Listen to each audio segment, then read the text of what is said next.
어, 다음 주 그러니까 다음 주 주일부터는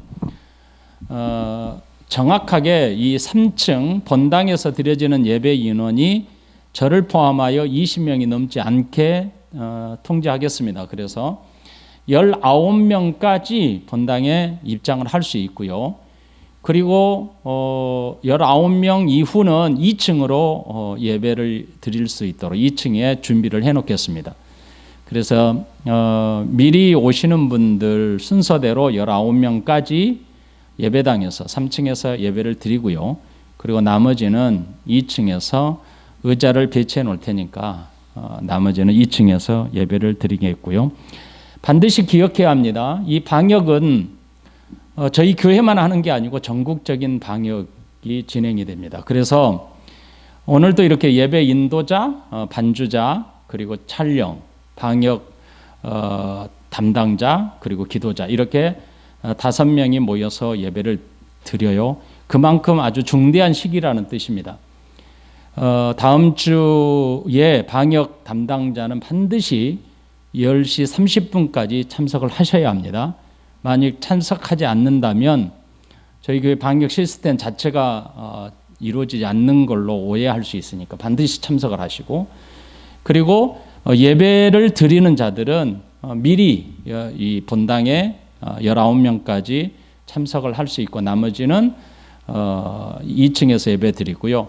부득불 35명이 넘어가게 되면 사실은 35명, 우리는 2층에서도 20명 정도를 예배 드릴 수 있어요. 약 40명 정도 예배를 드릴 수 있으면 저희 교회는 다 거의 예배를 드린다고 볼 수 있는데, 부득불 2층에 15명을 제외하는 것은 장소가 약간 좁기 때문에 그렇게 했으니까 여러분들이 꼭 지켜주시고요. 나는 예배를 집에서 드려야 되겠다 생각하시는 분들은 그렇게 드리셔도 되겠습니다. 하지만 이제 우리가 방역을 잘 지켜서 개인 방역도 철저히 지키셔서 주일날 함께 참여하는 것으로 의미를 두었으면 좋겠습니다. 오늘 말씀 21절부터 28절 말씀까지의 말씀은 어떻게 보면 예수님께서 사도 세례 요한의 소개로 예수님께서 전면에 등장하게 되시고, 그리고 제자를 삼고 난 이후에 그 제자 삼음에 대한 의미를 본격적으로 이 적용하시면서 사역을 진행해 가시는 모습이 오늘 21절부터 기록이 됩니다. 지난주에도 그 전주에도 마가복음을 계속 진행하면서 제가 여러분들에게 늘 말씀을 드렸던 것처럼 마가복음 전체를 읽으실 때 반드시 예수님의 구속사적 이해의 과정에서 좀 크게 큰 틀을 생각해서 말씀을 읽었으면 좋겠다라고 부탁을 드렸습니다. 오늘 말씀도 예수님의 구속의 사역의 한 과정을 이해하시면서 말씀을 읽으시며 큰 은혜가 될 걸로 압니다. 예수님께서 사랑하는 자신의 제자를 특별히 부르실 때 무엇을 비유하셨냐면 사람을 낚는 어부가 되게 하겠다 이렇게 말씀하십니다. 그러니까 사람을 낚는 어부가 되게 하겠다 이렇게 말씀하셨는데, 여러분 어부라고 하는 것 자체가, 어부라는 삶 자체가 바다에서나 물에서 사는 물고기를 그물이나 낚시로 낚아서 물고기를 물에서 건져내는 사람을 가리켜서 어부라고 말합니다. 그러므로 어부 입장에서는 고기를 건져내야 되는 사명을 가지고 있는 것이고, 이 물에 사는 고기는 물을 떠나면 죽는다라는 입장입니다. 그러니까 물에서 떠난 고기는 반드시 죽습니다. 그렇죠? 그러므로 물에서 사는 물고기를 건져낸다는 것은 물고기 입장에서는 자기를 죽음으로 인도한 사람이 바로 어부라는 것입니다. 그러니까 이 물고기는 죽을 운명에 있습니다. 물에서 살아도 죽고 물에서 나와도 죽습니다. 물에서 나와서 죽는 것은 좀 빨리 죽는 것이고, 물에서 살다가 죽는 것도 역시 죽는 겁니다. 그러므로 물에서 사는 고기는 물을 떠나면 죽지만 그 물에서 산다 할지라도 그 물고기는 반드시 죽을 운명에 매여 있다가 죽습니다. 그리고 또 물을 떠나서도 죽습니다. 어부는 결국 물고기를 죽음으로 인도하는 사람이 분명합니다. 그렇죠? 빨리 죽게 하든 어떻든 간에 어부는 물을 떠나면 고기가 죽으니까 물에서 그 고기를 건져낸다는 것은 어부는 물고기 입장에서는 죽음의 사자 아닙니까? 그렇죠? 그래서 물고기는 어부로부터 잡히지 않도록 벗어나고자, 그물에서 벗어나고 낚시로부터 벗어나고자 물에서 떠나지 않는 것을 몸부림칩니다. 그래서 물에서 떠나지 않기를 위해서 걸려든 그물이나 낚시에 걸려든 물고기 입장에서는 몸부림을 치죠. 예수님께서 이런 어부를 잘 아십니다. 그렇죠? 잘 아셔요. 그럼에도 불구하고 예수님은 사람을 낚는 어부로 비유하셨습니다. 예수님께서 어부로 사람을 낚는 제자로 부르셨다라고 할 때는 아까 서론적으로 말씀을 드렸던 것과는 다른 의미가 분명히 있을 것입니다. 물고기는 영혼이 없습니다. 하지만 사람은 하나님께서 흙으로 빚으시고 그 코에 영혼을 불어 넣으셔서 하나님의 모양과 형상대로 만드셨습니다. 사람과 동식물이 다름이 바로 여기 있습니다. 똑같은 하나님의 피조물이지만 사람과 동식물이 다른 것이, 사람은 흙으로 빚어졌지만 그 코에 하나님의 생기 곧 영혼을 불어넣어 사람이 되게 하신 것입니다. 우리 창세기 1장 20절을 찾아볼까요? 창세기 1장 20절. 창세기 1장 20절. 하나님이 이르시되 물들은 생물을 번성하게 하라. 땅 위 하늘의 궁창은 새가 나르라 하시고 24절. 하나님이 이르시되 땅은 생물을 그 종류대로 내되 가축과 기는 것과 땅의 짐승을 종류대로 내라 하시니 그대로 되니라. 동식물은 다 땅에서 내라, 날아라 명령하십니다. 하지만 2장 7절 사람은 달리 하셨습니다. 2장 7절에 여호와 하나님이 땅에 흙으로 사람을 지으시고 생기를 그 코에 불어넣으시니 사람이 생명이 된지라. 그러므로 이 세상 모든 피조물은 영혼이 없으되 사람만이 하나님의 모양과 형상으로 만드셨기 때문에 영혼이 있습니다. 그러므로 죽음이란 모든 피조물과 사람은 다르죠. 아까도 말씀을 드렸지만 물고기와 사람은 분명히 다릅니다. 모든 피조물은 한 번 죽지만 그것으로 끝나지요. 한 번 죽음으로 끝납니다. 하지만 사람의 죽음은 다릅니다. 죽음은 우리가 이별이라고 말합니다.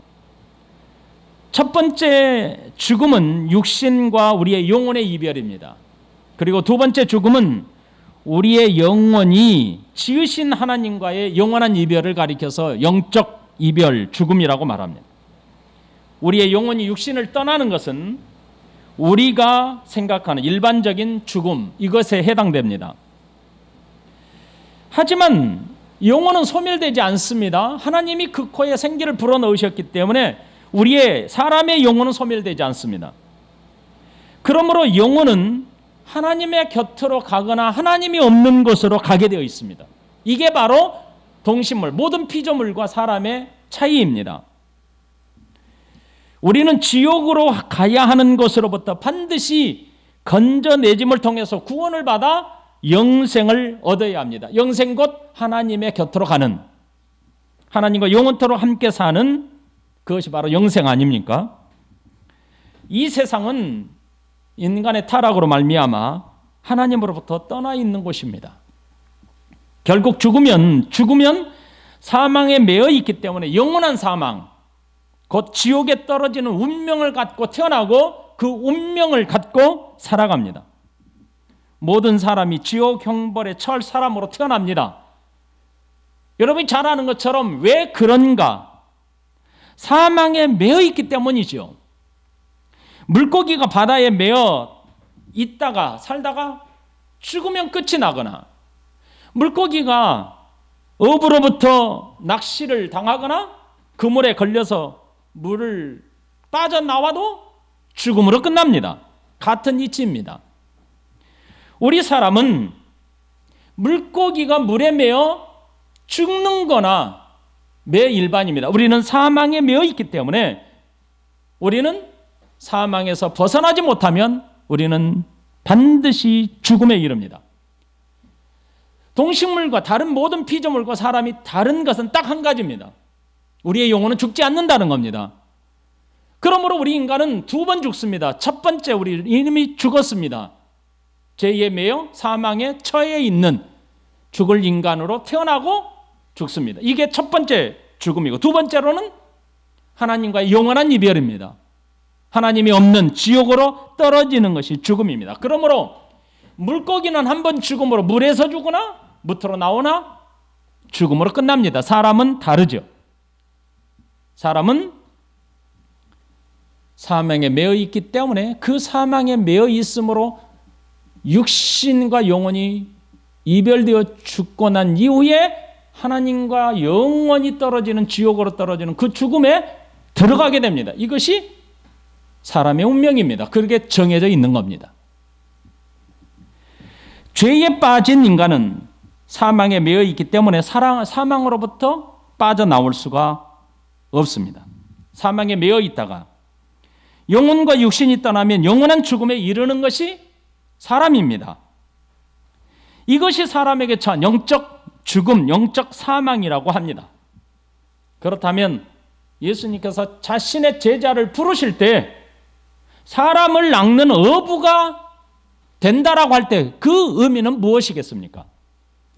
사람이 일반적으로 사는 이 세상에서 건져내는 것입니다. 이 세상의 일반적인 세상은 무엇입니까? 곧 사망에 매여 있는 세상에서 그 매여 있는 사람을 그 매여 있는 것으로부터 건져낸다는 뜻입니다. 그렇다면 사람이 죄와 사망에서 매여 있었지만 예수님께서 이것을 이기셨기 때문에 건져내어짐을 당한다는 것은 죄와 사망에서 빠져나올 수 있다는 뜻입니다. 사망에서 나오는 것은 죽음과 생명입니다. 사망에서 자유케 되기 위해서는 반드시 죽어야 합니다. 그리고 생명을 얻기 위해서는 반드시 다시 태어나야 합니다. 물고기는 물에서 건져내면 죽습니다. 그리고 끝입니다. 하지만 사람은 사망에서 건져내면 삽니다. 이것이 바로 세례 요한이 선포하였던 메시지고 예수님이 선포했던 메시지입니다.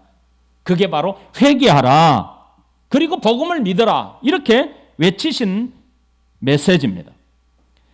그래서 예수님은 15절에 이르시되 때가 찼고 하나님의 나라가 가까이 왔으니 회개하고 복음을 믿으라, 이렇게 외치셨습니다. 여러분, 요한복음 3장 1절을 한번 펴보시겠습니까? 요한복음 3장 1절부터 8절 말씀을 읽어드립니다. 그런데 바리새인 중에 니고데모라 하는 사람이 있으니 유대인의 지도자라. 그가 밤에 예수께 와서 이르되 랍비여, 우리가 당신은 하나님께로부터 오신 선생인 줄 아나이다. 하나님이 함께 하시지 아니하시면 당신이 행하시는 이 표적을 아무도 할 수 없음이니이다. 예수께서 대답하여 이르시되 진실로 진실로 내게 이르노니 사람이 거듭나지 아니하면 하나님의 나라를 볼 수 없느니라. 니고데모가 이르되 사람이 늙으면 어떻게 날 수 있사옵나이까? 두 번째 모태에 들어갔다 날 수 있사옵나이까? 예수께서 대답하시되 진실로 진실로 내게 이르노니 사람이 물과 성령으로 나지 아니하면 하나님의 나라에 들어갈 수 없느니라. 육으로 난 것은 육이요 성령으로 난 것은 영이니 내가 내게 거듭나야 하겠다 하는 말을 놀랍게 여기지 말라. 바람이 임의로 불매 네가 그 소리는 들어도 어디서 와서 어디로 가는지 알지 못하나니 성령으로 난 사람도 다 그러하니라. 예수님과 니고데모의 대화를 통해서 알 수 있는 핵심이 무엇입니까? 네가 하나님의 나라에 들어가려면 곧 영생을 얻고자 한다면 다시 태어나라, 그 뜻 아니겠습니까? 이것이 바로 회개, 회심, 하나님으로부터 하나님께로, 죄와 사망에 매어 있는 것으로부터 벗어나서 하나님에게 매어 있는, 이것이 바로 회개하고 복음을 믿는다는 의미입니다. 예수님께서 말씀하십니다. 진실로 진실로 내가 너한테 말하는데 사람이 거듭나지 아니하면 하나님의 나라를 볼 수 없다. 그랬더니 니고데모가 이해하는 대로 이렇게 답변합니다. 사람이 늙으면 어떻게 날 수 있사옵니까? 두 번째 모태에 들어갔다가 날 수 있습니까? 그때 예수님이 말합니다. 내가 진실로 너희한테 말하는데 사람이 물과 성령으로 나지 아니하면 하나님의 나라에 들어갈 수 없다. 이렇게 말씀하십니다. 마가복음 1장으로 다시 돌아와서 보면 예수님은 이런 사역을 위하여, 예수님은 이 사역을 위하여 사람을 낚는 업으로 자신의 제자를 택하시고 부르셨습니다. 17절에 예수께서 이르시되 나를 따라오라, 내가 너희로 사람을 낚는 어부가 되게 하리라 하시니, 예수님은 사람을 낚는 어부를 택하셨습니다. 구속사적 역사의 과정 중에 이해하시는 것이 대단히 중요합니다. 그래서 어부라는 뜻, 특별히 어부라는 뜻은 이런 의미를 품고 있는 것입니다. 사람을 낚는다는 것은 물고기는 물을 떠나면 죽는다고 했습니다. 이것으로 끝납니다. 그러나 사람은 사망에 매어 있기 때문에 영원히 죽지 않습니다. 끝나지 않습니다. 매어 있기 때문에 매어 있는 사람은 영원한 사망에 처하게 됩니다. 그래서 어부가 필요한 겁니다. 사람을 사망에서부터 건져내어 다시 살려야 합니다. 그래서 어부입니다. 그런데 사람은 죽어야 합니다. 그런데 그 죽음을 예수님께서 대신 죽으셨죠. 그래서 예수님을 믿으면 내가 죽고 다시 사는 겁니다. 이게 바로 모든 피조물과 사람이 다른 것입니다. 모든 피조물은 영혼이 없으되 사람만이 하나님이 그 코에 생기를 불어넣으심으로 영혼을 갖게 하셨습니다. 그러므로 어부를 택하시고 그 사역을 위하여 예수님께서 어부를 택하시고 어디로 가셨냐면 가버나움으로 들어가시는데 예수께서 곧 안식일에 회당으로 들어가 가르치시더라, 이렇게 표현합니다. 자, 여러분, 회당에서 가르치시는 것과 어부의 사역과 어떤 관련이 있을까요? 오늘 이 본문에서 말씀을 보면 어떤 연관성이 있는 것처럼 보입니까? 예수님께서 가르치시고 23절에 귀신 들린 자가 소리를 지릅니다. 그리고 예수님이 귀신을 내어 쫓습니다. 나오라 해서 고치십니다. 그리고 많은 사람들이 예수님의 가르치심에 놀랍니다. 이것과 예수님이 제자를 삼으시고 사람을 낚는 어부가 되게 하겠다라고 하시면서 회당에 들어가서 이 말씀을 가르치는 것과 어떤 연관성이 있을까? 이 연관성은 서두에 말씀을 드린 것처럼 구속사의 과정 중에 이해할 수 있습니다. 자, 어떤 거냐면 이겁니다. 예수님은 사람을 낚는 어부를 택하셨습니다. 그리고 안식일 날 의도적으로 회당에 가셔서 말씀을 가르치셨습니다. 그런데 말씀을 가르치시는데 귀신 들린 자가 그 말씀을 듣고 있다가 더러운 귀신 들린 자가 일어나서 소리를 쳤습니다.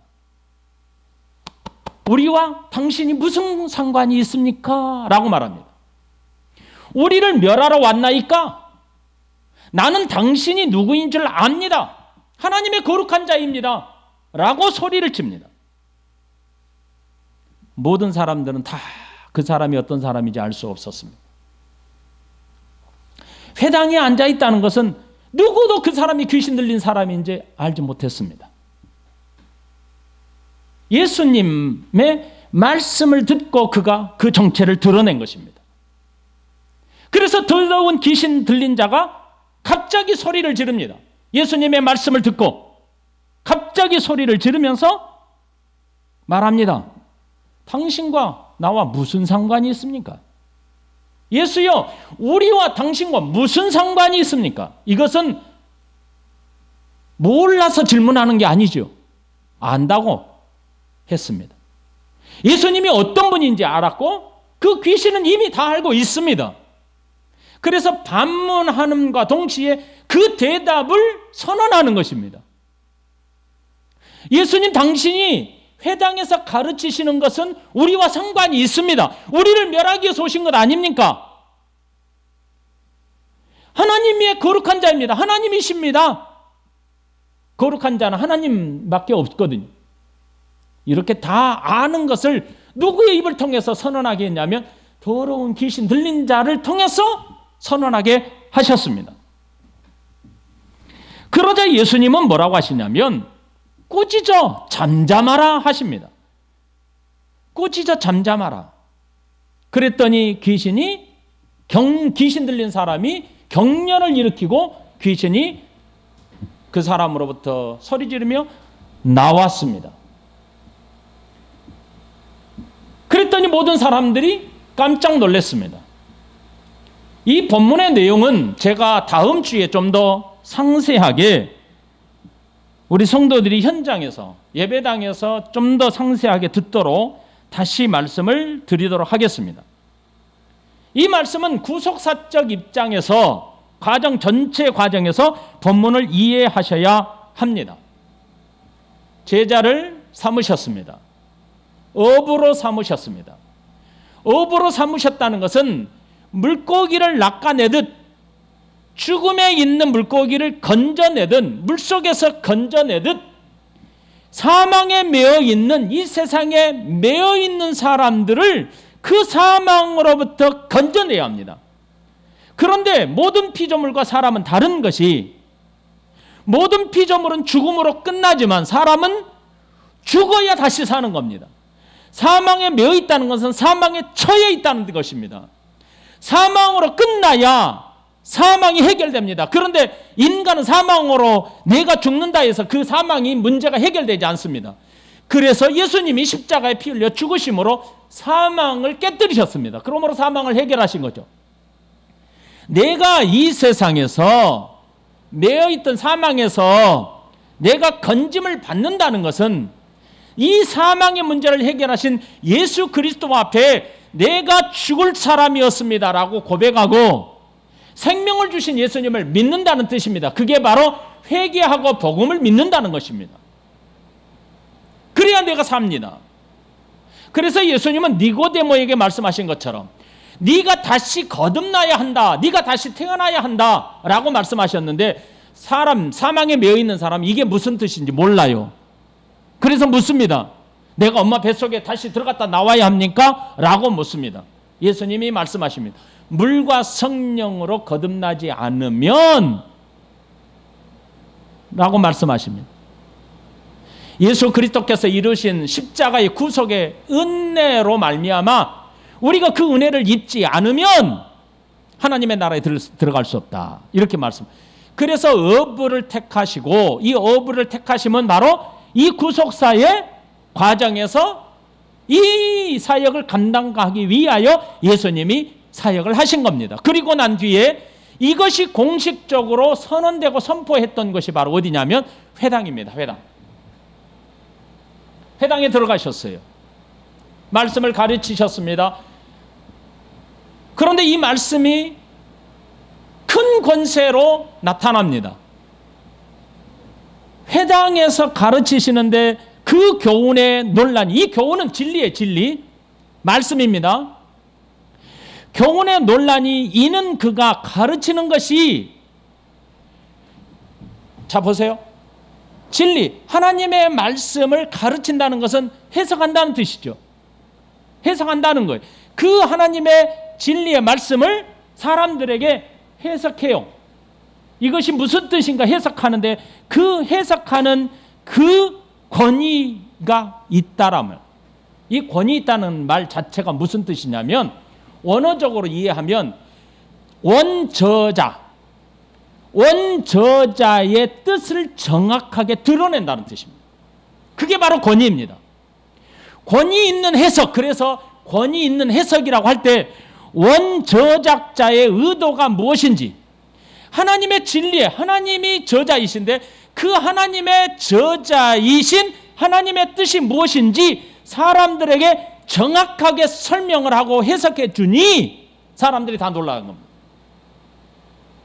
그때에 귀신 들린 자가 자신의 정체를 드러내는 겁니다.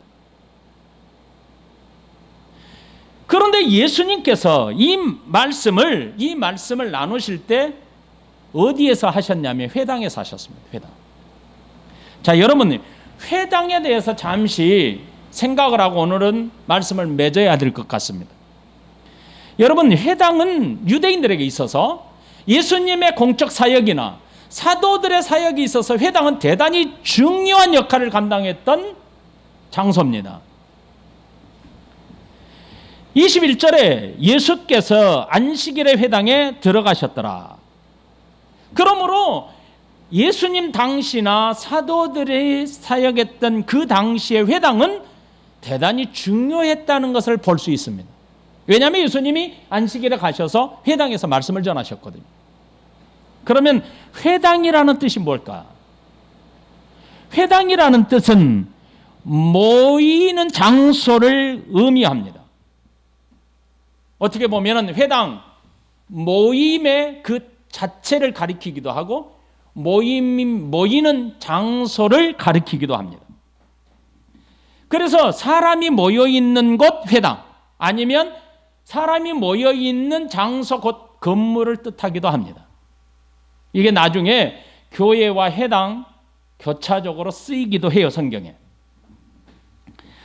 그러므로 이 회당이, 다시 말하면 오늘 본문에 있는 것처럼 회당은 유대인들이 모여있는 장소, 어떤 회집을 위하여 공식적으로 사람들이 인정하는 건물, 이게 바로 회당인데, 그 회당이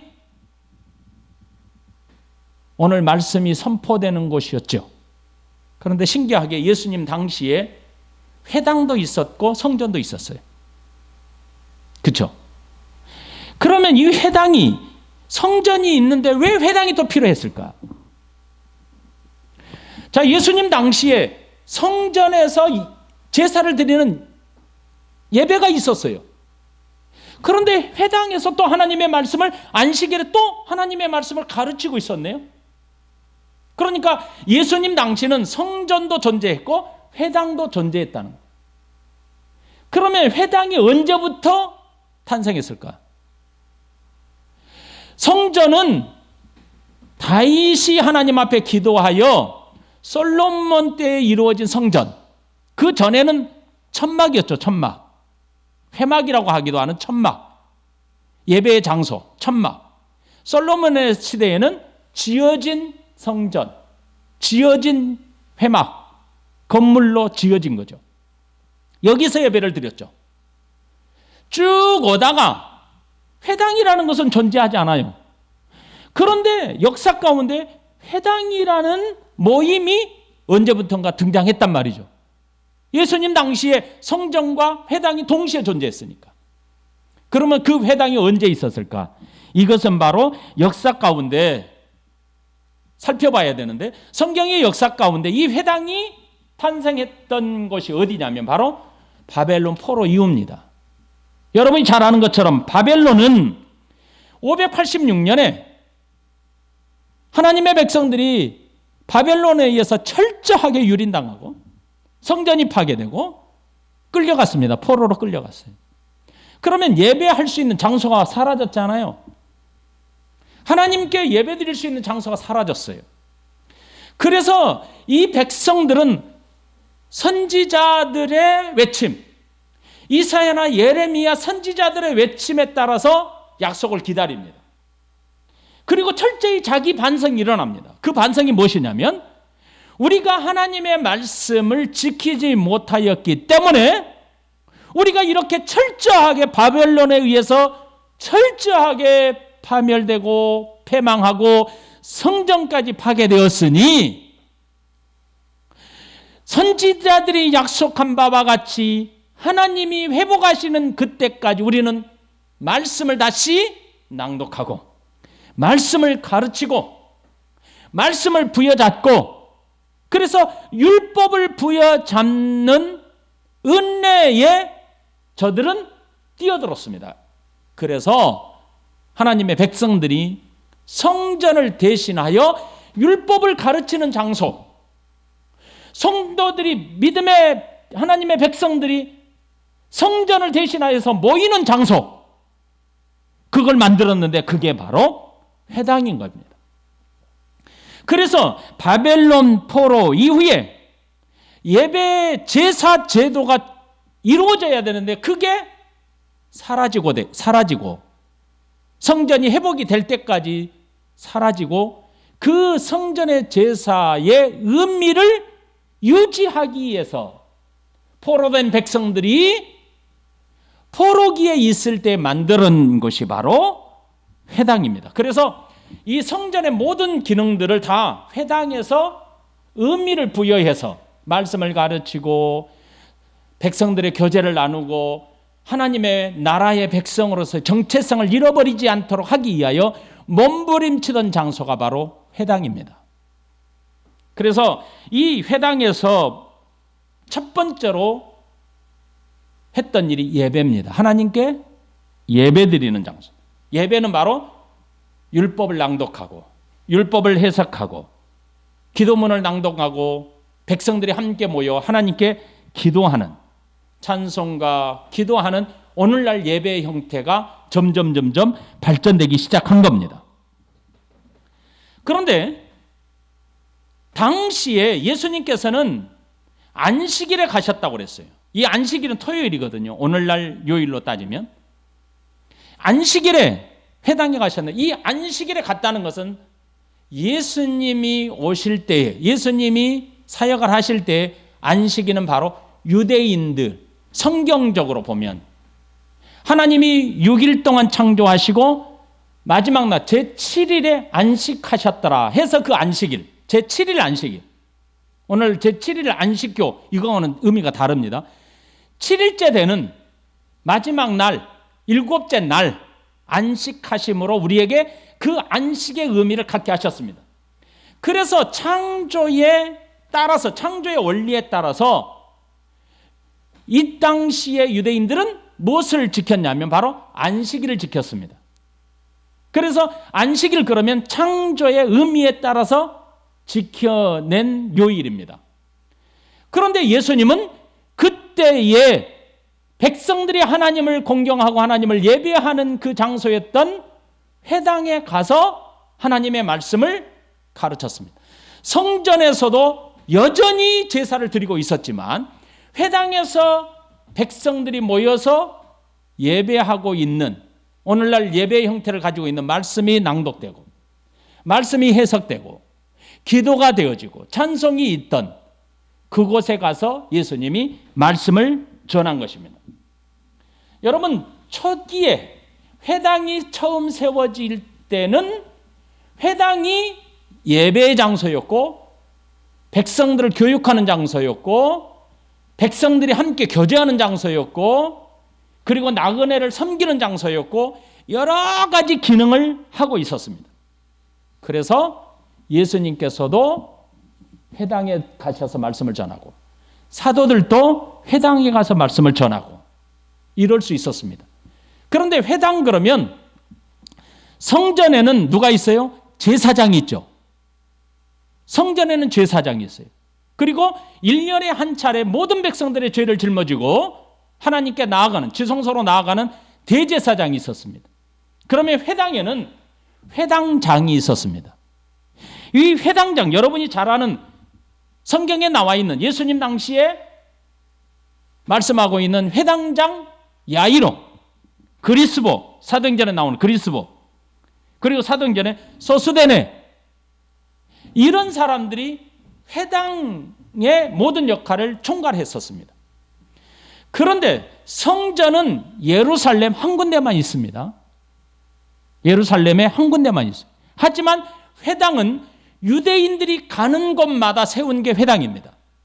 그래서 디아스포라 흩어진 유대인 외국에서도 회당은 세울 수가 있었고 전국 어디나 유대인들이 가는 곳마다 다 회당을 만들어서 그 회당에서 말씀을 가르치고 그리고 말씀의 교제를 나누고 성도들이 서로 이웃을 섬기는 일, 나그네를 섬기는 일을 감당했던 것이 바로 회당을 중심으로 세워졌던 것입니다.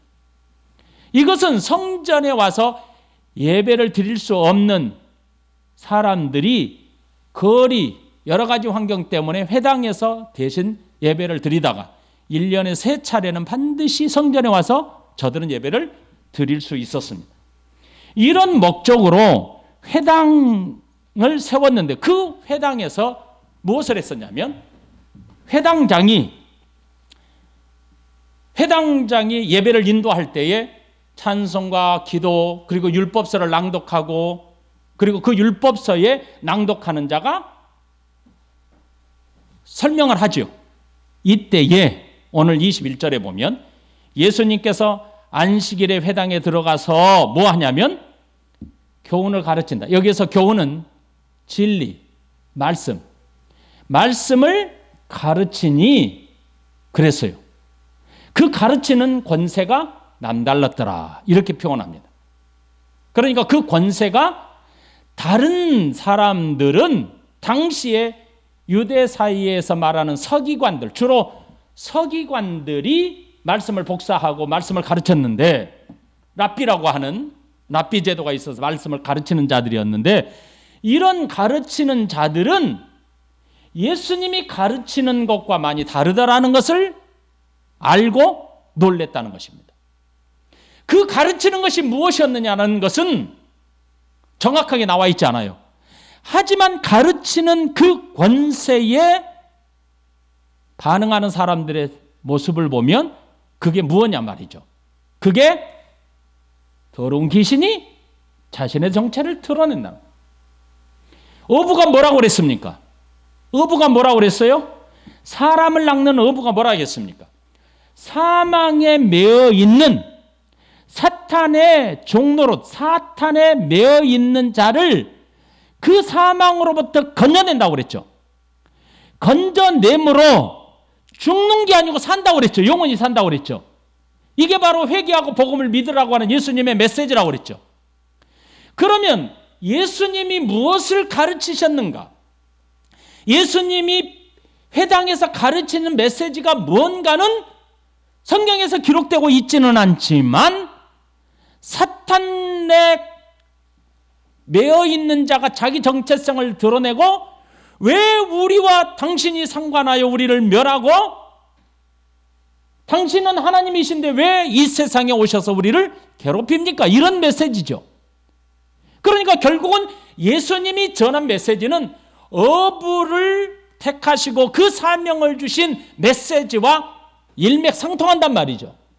사람을 죄에서 건져내시는 예수님의 메시지란 말이죠. 이 세상에 모든 백성들이 죄와 사망에 매여 있어서 죽을 수밖에 없는 환경에 처해 있었는데 예수님의 메시지는 뭐예요? 죄와 사망, 사탄에 매여 있는 자가 정체를 드러낸단 말이에요. 왜 나를 죽이려고 합니까? 사람이 죽는 게 아니죠. 사탄이 지금 멸한다는 거예요. 더러운 귀신 들린 사람이 일어나서 사탄이 시키는 대로 하는 거죠. 사탄이 말하는 대로 말하는 거죠. 그게 뭐예요?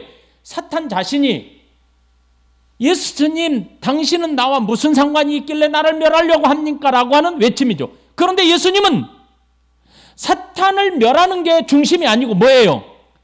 사탄에 매여 있는, 사망 권세에 매여 있는 자를 해방하여 그 영혼을 건져내는 데 관심 있죠. 그런데 사탄은 뭐라고 하냐면 왜 나를 멸하러 하십니까? 라고 말하는 거예요. 그게 뭐예요? 예수님이 십자가에 피 흘려 죽으셔서 그의 권세를 박살을 내는 거. 사망과 권세에 매여 있는 자를 풀어내기 위하여 사망과 권세, 최고의 힘이 뭐냐면 사망이잖아요. 사탄의 최고의 힘이 사망인데 그 사망 권세를 깨뜨리시는 거예요. 그 사망 권세를 멸하시는 거예요. 그래서 매어 있는 사망과 권세자로부터 매어 있는 자신의 백성들을 그곳으로부터 건져낸단 말이죠. 건져내서 무엇을 줘요? 영원한 생명을 주시는 거예요. 이것을 보여주시는 겁니다. 회당에서 사역은 바로 이것을 보여주시는 거예요. 그래서 예수님께서 이 회당에서 가르치시는 교훈이 바로 일맥상통한단 말이죠. 그래서 여기까지 말씀을 나누도록 하고요. 다음 주에는 조금 더 세세하게 이 본문의 말씀을 조금 더 다시 한번 정리를 해서 나눌 필요가 있을 것 같습니다. 다 같이 기도하십시다.